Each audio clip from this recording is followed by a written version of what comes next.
Hey, what's going on, everybody? Keith Momos in full color, and Destiny had a bunch of leaks come out. Whether these leaks are true or false, we don't know. But you know how to get the homies to talk about this one. Terry and B are joining me today to talk about the Destiny 3 and Destiny 2 leaks. Say what's up to the people, guys. Yo. Hey, what's up, fellas and ladies, I guess. So first up, I wanted to talk about the Penumbra DLC, which was, had the really cryptic name and all this stuff going, and apparently we're going back to the Leviathan, back to go see Callus, and apparently it will feature an escape room in some capacity. Do you like this? I'll let you attack Terry. Leviathan again. I think they need to go back because not really everything was finished for it. I mean, we got the whole thing of, hey, these people are coming to attack, and I'm trying to train y'all, so y'all are ready. And I've seen what is on the other side, the darkness and all that stuff. So I want to make sure that y'all ready. But then it's just like, what else is Callus up to? So hopefully when they go back, they explain more about why he's doing what he's doing. Unless I missed it and I completely forgot about it. So it should be interesting. And as far as an escape room, so are we talking about like, normal escape rooms where you have people in the room for an hour and they escape that way, or like how? In a video game, an escape room sounds wild. I don't know how you would do it in terms of it's different every time you go in, or I mean, I guess in the Riven uh one, you did have an escape room in a sense where the symbols popped up on the wall. You had to stand on corresponding platforms, but in a sense that's the same escape room every time. So I don't know if they find a way to make it unique every time you go into the escape room, I, or if it's pretty much the same, solution every time you walk in. That's pretty ambitious, but given a track record, I don't see it as being something unique every time you go in. I'm pretty sure it's going to be something very, very simple once you get it and you move forward. hmm. I think that they probably would actually be able to pull off a couple of encounters. They'll probably end up making it somewhat like the Infinite Forest, where there are, like you were saying about the Riven raid, how there are a bunch of different things. They'll probably just put a bunch of puzzle mechanics and then make it so that you have to leave the Leviathan or something like that in order to Okay. get to make it out. That seems like the most logical choice for me.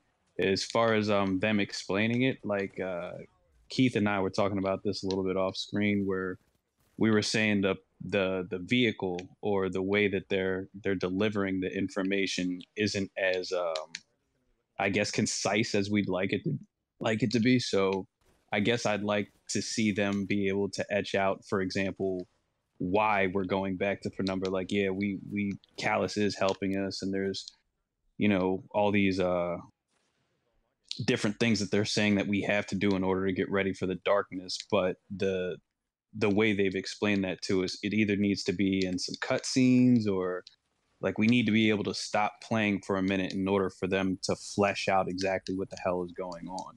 If they find a way to deliver that act like in a good way, I think that the response will be like pretty good. Hmm. I think an escape room would be interesting. I mean, we've seen them do, I guess not necessarily escape rooms, but run away with the Sparrow before. I mean, Yeah, that that's in the was, last raid, right? I believe so. I can't really remember too much, but I mean, it seems like a dope idea. Whether they can follow through with it, I don't know. I mean, it'll be interesting to see what they do about it.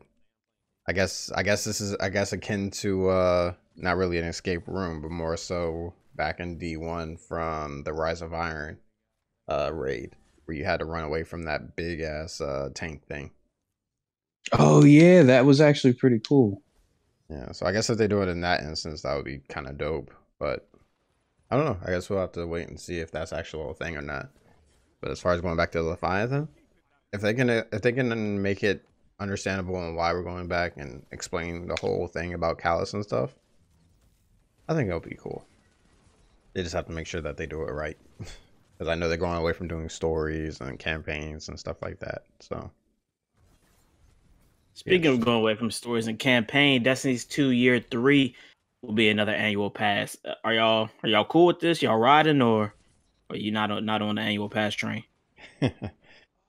As For me, me, yeah, go ahead, Jay. uh, as long as it's not like how Rise of Iron was, then maybe it is. So Well, it is said to this? be smaller than Forsaken, but bigger than the other annual passes that have come out.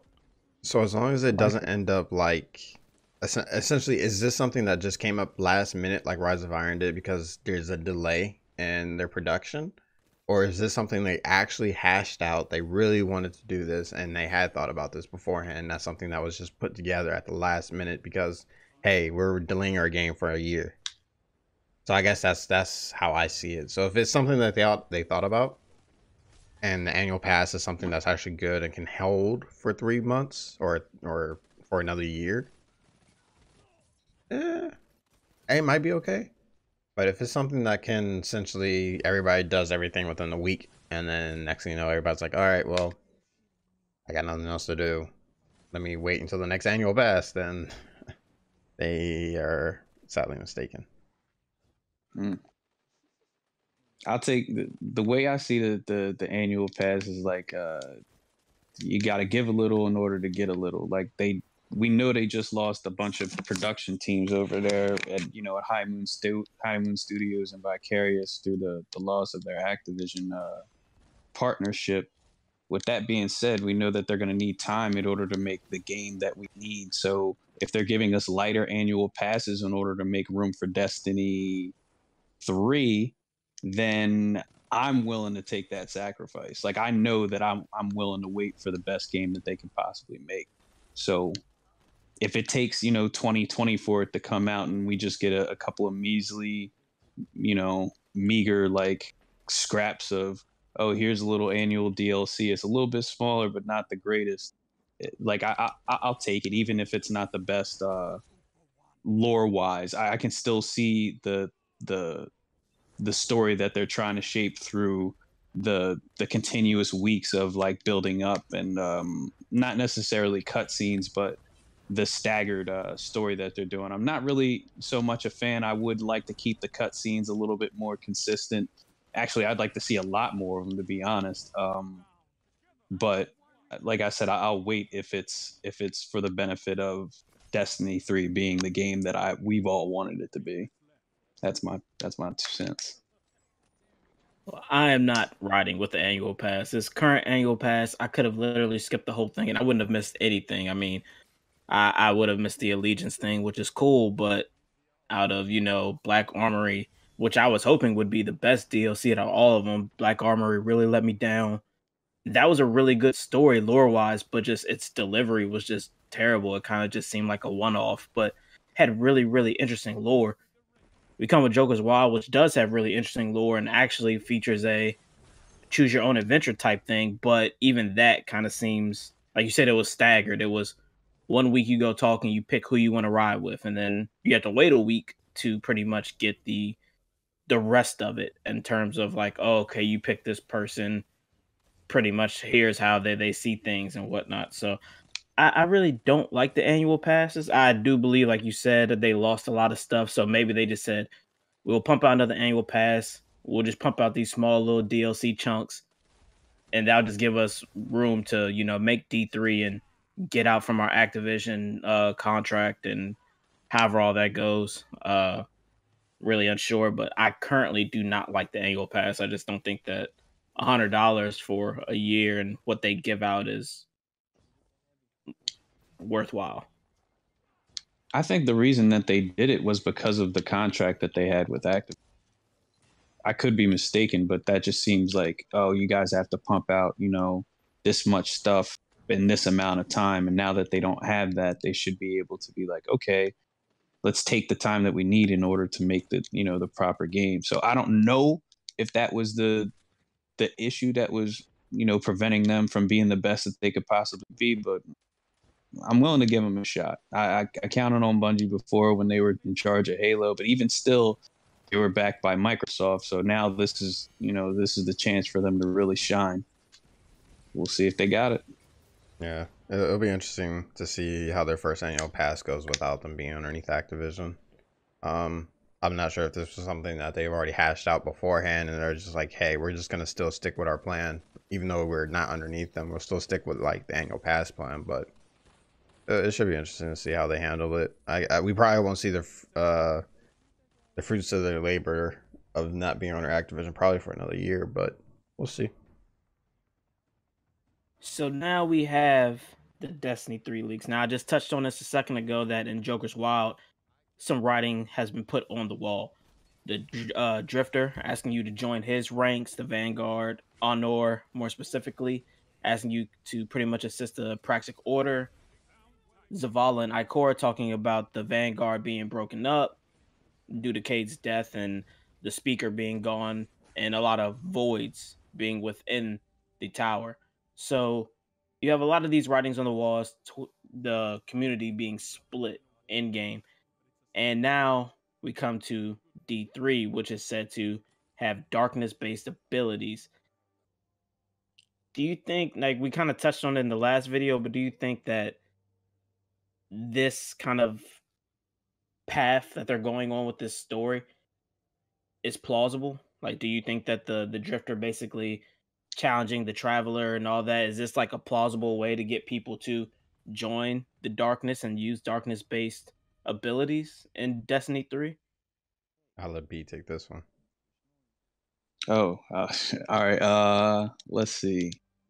I think, yeah, I think this was actually really good because the story is starting to. I'm not sure if this was all put together after the dude who originally left in 2014. Like it seems like it's pretty cohesive at this point. I don't know if he had a hand in all this stuff and they broke it up into like a 10-year span, but it seems like the Drifter story, um the Anuk story or whatever it's called, as well as the Black Armory seems to all come together in telling the story of why the darkness is coming to get us. Like they're going to put all that stuff out there, at least lore wise. Like I said earlier, the vehicle for them being able to showcase it is a little bit lacking. I don't know the best way to do it since it's a multiplayer online game, but I'd love to see some cutscenes like how they had with Cade going, his going out sequence was one of the hardest things I've seen in video games. They showed him utilizing all of his abilities inside the game, like the double jump, the throwing knife. Like we need to see more stuff like that in order to to have the story be cohesive, because right now we have, even in this chat we were talking about, oh hey, how does this work, how does this happen, do you remember when Callus did this? And it's like we should know that stuff. Like that we've been playing this game for a solid 4 years and none of us knows exactly what the hell is going on with the story. I think that's an issue with Bungie and not necessarily with us. I probably didn't even answer that question about the darkness, though. Just the whole writing on the wall of the Vanguard possibly breaking up, the Drifter challenging the Traveler, telling you that hey, the Traveler isn't what you think it is, and I'm just challenging the idea of what the Traveler is. Even the Drifter's like, I don't know what it is, but I'd like to challenge the idea of what it is and if it's actually good. However, I use my own way to survive, and people think of me as a monster, but I'm a survivor. Like I don't care about any of that stuff. I'm gonna live. So, do you think that's a good way for them to try to propel people into, okay, Drifter, I see what you're saying. Like Oh, you don't want to go with the unknown traveler because you don't really know what the traveler is, and you don't want to utilize his powers. You'd rather utilize the way that you fight because you and you kind of trust you is kind of like what the Drifter seemed to be getting at in his thing and trying to get you to come over to his side. And it was like, hey, if you come over with me, I'll always have your back and you know who I am. We speak. You don't speak to the traveler. At least you and I talk. So it was kind of a lot of him trying to get you to win you over, but doesn't give you the whole thing when he tries to tell you, oh, I've seen bad things on the horizon. Doesn't really tell you what it is. He just says, yeah, I seen some bad stuff on the horizon. It's coming. It's like it'd be nice to know if you want me to join you, like, but he Oh, doesn't he really give it to you, so he's in the lore books they go over like when he was with his shadows or whatever those people are called, they were saying that whatever the monsters were, the darkness, the veil, or whatever it is that they're called, they came and they smelled like wet earth and made all these noises that sounded like screeching metal and all this other stuff. They had descriptions for it, but again, you have to go into the lore in order to know about that stuff. If they had showed in it a cutscene, perhaps, or something where we literally have to stop and watch it, all the people who were present inside the thing, and then again, if they had some sort of way for us to archive it, I don't know, like with the ghost, this thing that follows us around everywhere all the time, if we could just take it out, then pull up like all of our, I don't want to say like old movies, but if they referenced it like, oh, previous legends or something like that, and we could physically go to the tower and watch the stuff that we've seen before, like we would have an accurate representation of the story. I don't know why that's not present yet. Like I can't go back and look and see what happened with Gaul unless I go and do those stories over again. Why isn't there some sort of, you know, cinematic sequence or something like that? If they add that stuff to the game, then we would definitely be a lot better off. I don't know why it's all just bottled up in the lore right now. It's good that we have that, but again, make it a little bit more accessible, and then it'll be easier to do that stuff. As far as whether or not people will go to the Drifter, it's already like 70-30%. Like everybody already went with them. Like if you look at the numbers that they put out the other day, they were saying that everybody had sided with the darkness. So that should be interesting if they pull us forward and say that there's a PvPvE situation, and then you have to fight the people who have the darkness powers if you're with the light, or if it's something that you can switch on the fly, or if they make it kind of like they had in Destiny 1, where you were with a faction and you could choose like every week whether or not you wanted to align with a different one. I think that would not only open up the possibilities for elongated play, but the longevity of the game would definitely be take a benefit from that. Because I would go out and I would play with darkness powers one week and then play with the stuff that I've already been given, just to see what worked best. And that goes for PvP as well as anything else that they might have in the works. all right, Terry. How you feel about these darkness powers? It'll be interesting Like, because I think if they start branching off from like our normal powers that we have now to something different, where we've been messing around with arc and solar and all this other stuff just because that's like what we've known for so long. Introducing a different faction of guardians that are evil, I'll be down with it. Or not necessarily evil, but guardians that have dabbled in darkness. Like, why can't I think of the chick from the map? Why can't I think of her name? She's gone right now. Cade always had an issue with her. It is drawing a blank with me. Eris? Yes, Eris Morn. Like her. Like she delved into the darkness when her entire fire team died. And only her came back. True. Like we've seen instances of darkness powers from just her, I guess. And then I guess the Drifter kind of dabbling in it, but being very vague on what he's been up to. It'll be interesting. That's all I can really say about it. If they come out, I'm sure a lot of people will be like, "Hey, hey, darkness, come here." People will go to it just to see what it's been like. Because I mean, we've been fighting for the Traveler and the Light, and we don't know what. I just want to use the new powers, and that too. So I think it'll be interesting to see how they fix it into lore wise, if that ends up being the case. and right now we'll talk about 12-man raid. Are you entertaining this idea? Like, is this idea even entertaining? Or are you like, yeah, let's not? No. No. I say that just because we've seen how they've done raids. Their raids are amazing. Like, let's not get that wrong. Their design for raids are amazing.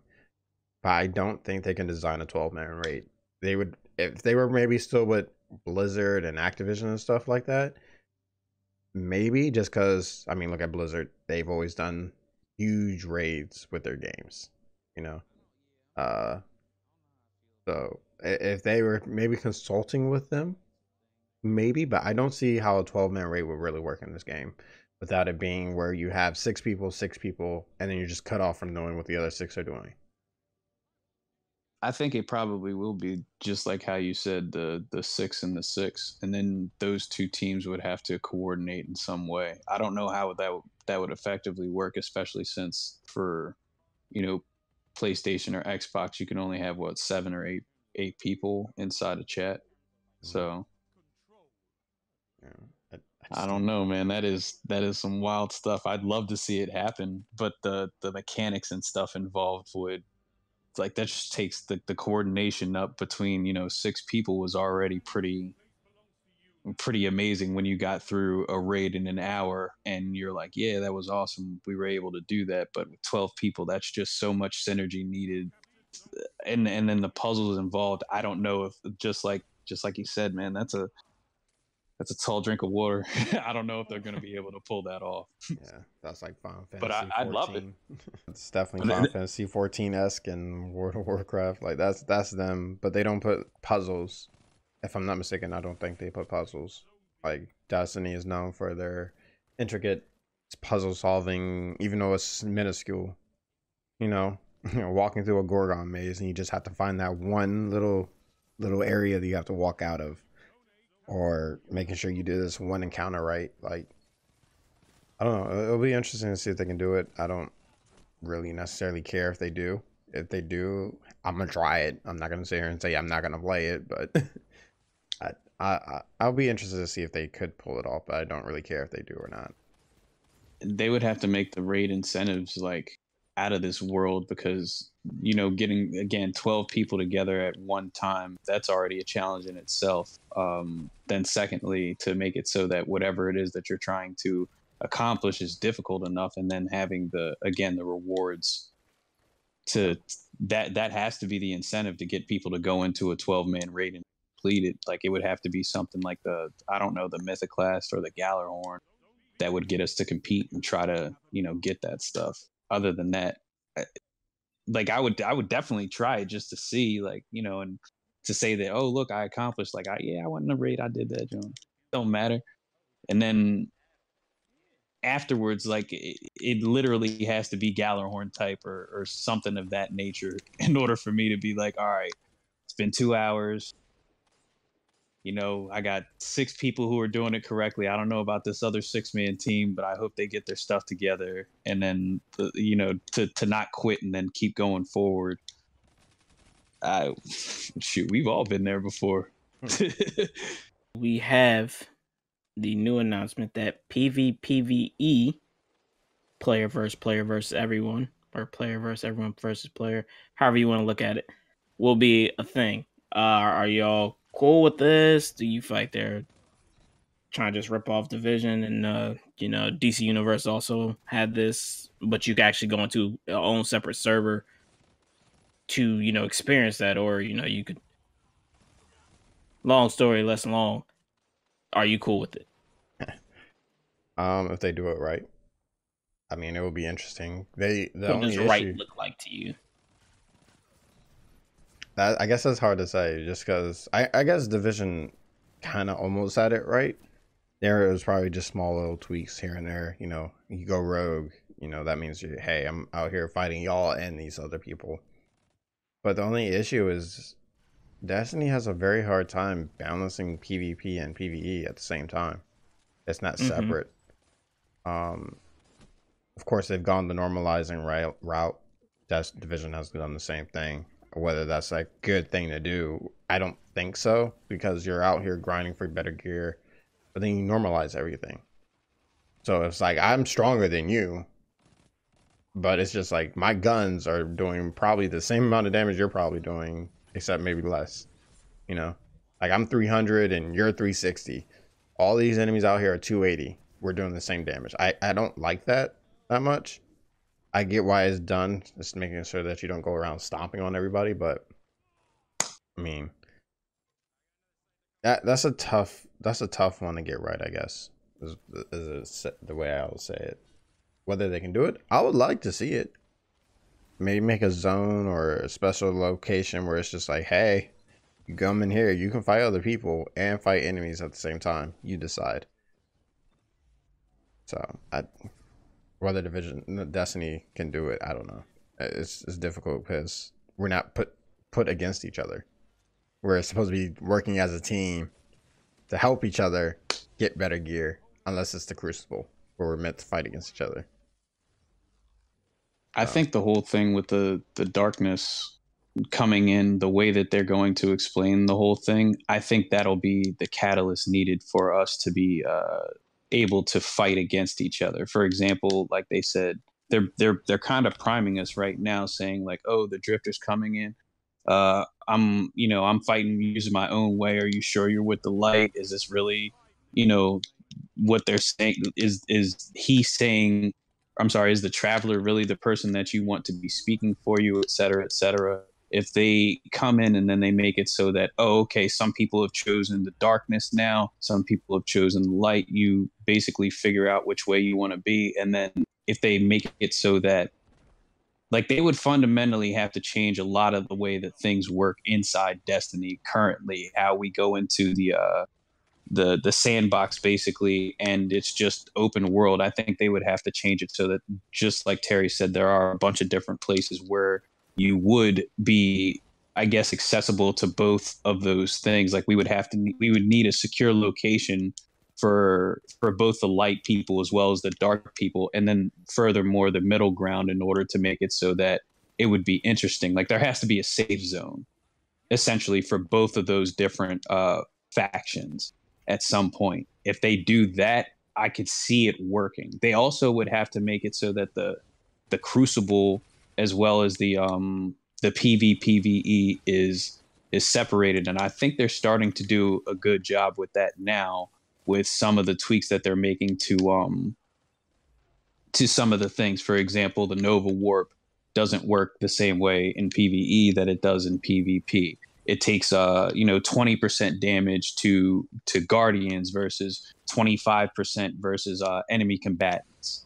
So if they keep that up, it might be possible to keep everything in line without separating them. But I still think it would benefit Destiny if they separated all these things in terms of different armor and different weapons that you would literally be able to use in both of those things. But again, it would fundamentally change how we play the game if they changed all that stuff. So I think we're in for some big changes, because these things are all pretty, I guess, for lack of a better word, provocative. Like, now, splitting the community. Do you see this as, I mean, so basically there's going to be a darkness side and a light side, given if we're entertaining these leaks and looking at kind of how Destiny 2 is shaping up right now. So you have like a dark and light side. I mean, do you think that this is a good thing? If we look at like DC Universe, who has like a split community, I know Villains had a rough time with certain things, getting into certain raids and whatnot, because they didn't really have a super active community. Their community was active, but it wasn't, super crazy. I think when they allowed crossplay, it got a little bit better, but I don't know. Do you think splitting the community right now, I mean, or do you think there's a way that they have a dark and light side, but you still can link up with your friends who are of the darkness or of the light, or however it goes?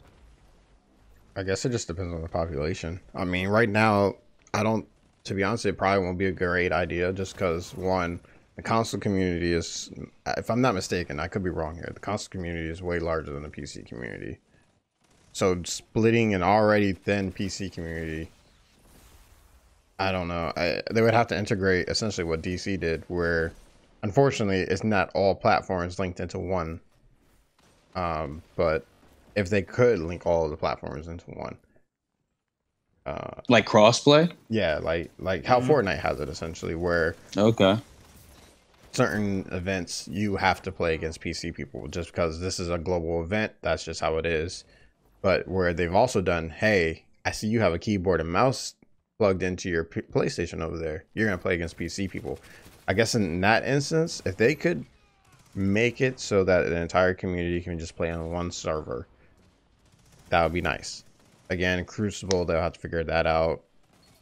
Essentially, Crucible will probably be the only thing they'll have to figure that out on. PvE, they're fine. I mean, I don't care. I'll play with a console person on PvE. Sign me up. But PvP, maybe not so. But if they did it to where they split the community, where they're like, hey, you gotta choose a light side or a dark side, they would need to combine the servers, because I don't think that would have a lot of people on one side. Again, they'll end up like DC, where a lot of people are joining heroes, because if I go to the villain side, I probably won't be able to get this alert done for another hour, because there's probably nobody else searching for it, or this raid done because nobody else is searching for it. If I go to the hero side, hey, I see you over there doing that alert, I'm gonna jump in with you. So if they do it, they would need to combine everybody. Shoot, what was the question again? About splitting the community. If you think this is either A, is it wise that they split the community into darkness and light sides, or B, do they find a way to essentially keep both sides together yet apart, so you could still link up with friends who, you know, are of the darkness, even though you're of the light, and you can still go out and do things together. But I kind of feel like that defeats the purpose of making this light versus dark battle come about, just to only let you still hang out with each other. But I think there'll be a way. I don't know. I think that they would. That's the tact in this, and the reason why we believe in Bungie as a team. If they're creative enough, they'll find a way to put it in the lore and make it so that, you know, it's cohesive. Everything comes together and works. I just like you said, I don't know how they would do that myself. I do not have a single idea of how you can split the community and yet at the same time make them whole, unless they're fighting for a common goal, which is just I guess get to the truth. Maybe if that was the way that they wanted to do it, just to be like, okay, well, now we can't trust the traveler because of all the things that we, you know, found out, but at the same time we can't just trust that the darkness is leading us along the path to, you know, salvation. So maybe we get to a point where we figure out that both of these things are just, you know, tools to be utilized, and as opposed to you know, factions or ideas or ideologies to rally behind. If they find a way to do that, that probably that's the thing that makes Destiny. You know, the reason why we play this game versus going to, you know, Apex or something else, because the story is so great and cohesive, and they found a way to make it so that we got into this stuff, found a way to fight with our friends, as well as you know, beat the story in a way that makes us go like, damn, that was crazy, man. I can't believe this all, you know, shaped up this way. That's the reason why I loved Halo and why I chose Bungie in the first place. So I think they can do it. Will they do it? I don't know, man. I'm not gonna say I have faith, but I'm willing to give them a shot. Let's put it that way. We here at Almost in Full Color love Apex. Now I just like to ask everybody, Really? Nice, where do you currently stand with Destiny right now? I mean, where do you stand the franchise, and your thoughts on D3 or D2 Year 3? So I haven't been playing Destiny. I'm not gonna lie, I have not been playing Destiny for a while now. Just because after a while it's just like, what am I doing? I mean, if they can just, I don't really know how to answer that question, to be honest. I love the game. I love the series. I love it, and I will come back to it. I do come back every single time they announce the annual pass. The new one comes out. I play it for a little bit, and then I realize that, yeah, it's cool, but then I gotta sit here and wait for a week. And I'm like, oh, maybe I'll jump into Crucible. Then I was like, wait a second, this hasn't been updated since season 4, 3, whatever. So I don't know. I don't really know where I stand with the game right now. I just want to see what they do when they're not underneath Activision's umbrella. When they're their own company, they're just Bungie. And of course, Bungie has been wanting to be just Bungie, not Bungie, but we're underneath Microsoft, or Bungie underneath Activision Blizzard, you know, more so just, it's just them. So it'll be interesting to see. where I stand with the game is this is I'm not going to say it's exclusively what I play. If something else comes along the lines, I'll definitely give it a shot. But I end up coming back to this just for the steady gunplay, and I can always hop into Crucible and bust some heads. This is the bread and butter for me. I'm just waiting for the story and the vehicle for which they deliver the lore to actually come up to with what my expectations think they should have been in 2014. As I'm saying these things, I'm going back to the days of Halo where I would just get together with a few of my friends on an afternoon and then just go through the campaign, and we could choose which difficulty we wanted to do it on. If we wanted to relax and just goof around, we would put it on heroic. If we wanted to actually have a challenge and make it a day, we would put it on legendary, and et cetera, et cetera. Those things they're not possible in this game, and I don't know why not. I don't know why I can't go into the PvP, for goodness sakes, and choose just Slayer. Like, all I want to do is shoot people sometimes. Sometimes I do want to play Control. Sometimes I would love to go through and play a Capture the Flag or a Juggernaut type thing. For some reason, they don't have any of those things selectable. It's all, I guess, like, orchestrated for you, and I'm not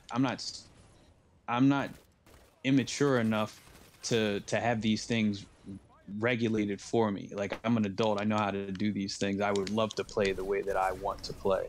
And then lastly, they got to bring back trials. Like, 3v3 elimination, bring it back. It was again another one of the bread and butters that kept this game going in its second year. Like, if they bring those things back, this will be probably the best game that I've ever played, and that's all that I want, is just for this game to be the best that it can possibly be.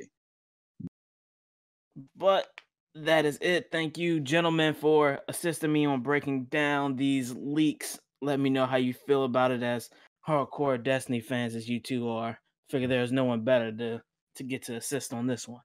Well, all right, ladies and gentlemen, that is it. It is over with. Be sure to hit that notification button and that subscription button. We appreciate it so much. As usual, everybody, be blessed and be easy out there. Peace. Peace. Peace.